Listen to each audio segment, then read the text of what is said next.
the growing intensification of the conflict in the Middle East, with special emphasis on the tense situation in Yemen led by the Houthi rebels, has captured global attention.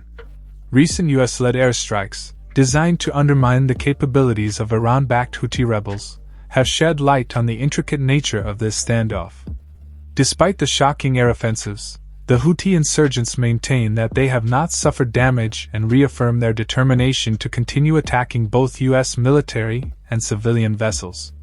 According to the Houthis, 5 of their fighters were killed and 6 others were wounded in the attacks. The next day, the United States launched a new offensive against Houthi radar facilities in Sana'a.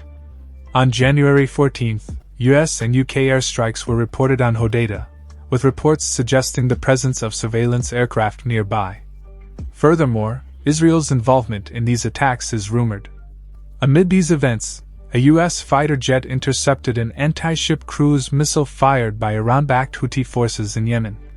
The missile was aimed at the USS Laboon, an Arleigh Burke-class guided missile destroyer, which was patrolling in the southern Red Sea, a statement issued by U.S. Central Command confirmed late Sunday. According to CENTCOM, the incident took place around 16:45 local time in Sana'a. An anti-ship cruise missile was launched at the USS Laboon, DDG-58, by Iran-backed Houthi militants. Fortunately, American planes managed to shoot down the missile off the coast of Hodeidah, thus avoiding fatalities. This event marks the first time in the entire crisis that a plane has been shot down without identifying its affiliation. To date, only the U.S. Navy's Super Hornets had participated in these engagements, although the situation may have changed.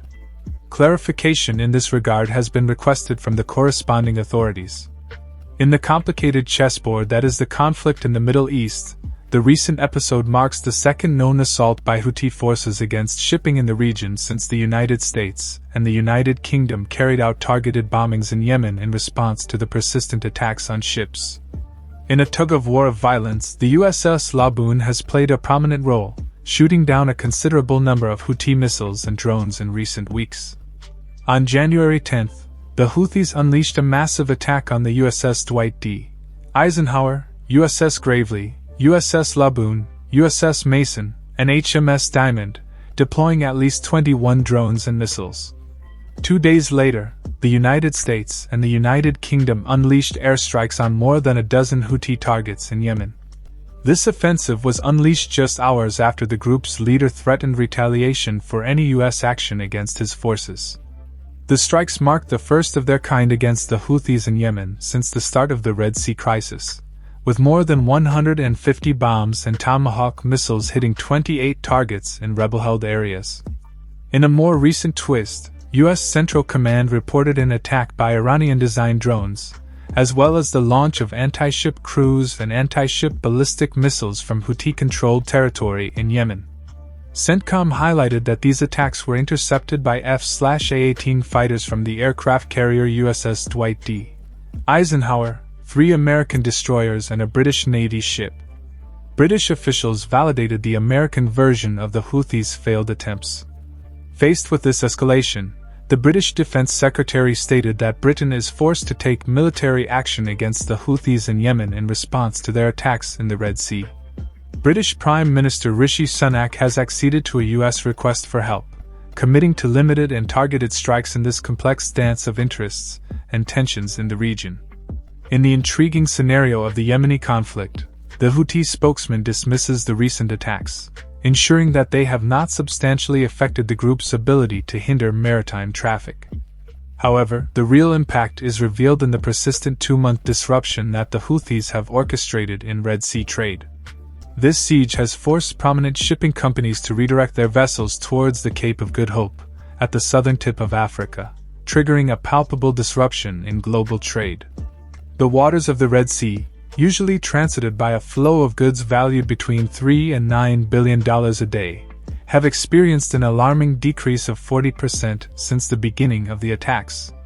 The Houthis have focused their actions on Israeli ships or those they suspect are heading to Israel, inaugurating the escalation with the assault on the Galaxy Leader, owned by a British company partially controlled by Israeli shipping magnate Rami Unger.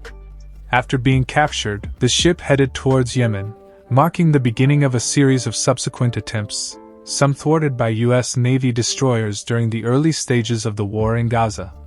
The attacks, which include cruise missiles, drones and anti-ship ballistic missiles, have hit various locations such as the southern Red Sea, the Bab al-Mandeb Strait, the Gulf of Aden and even the Arabian Sea.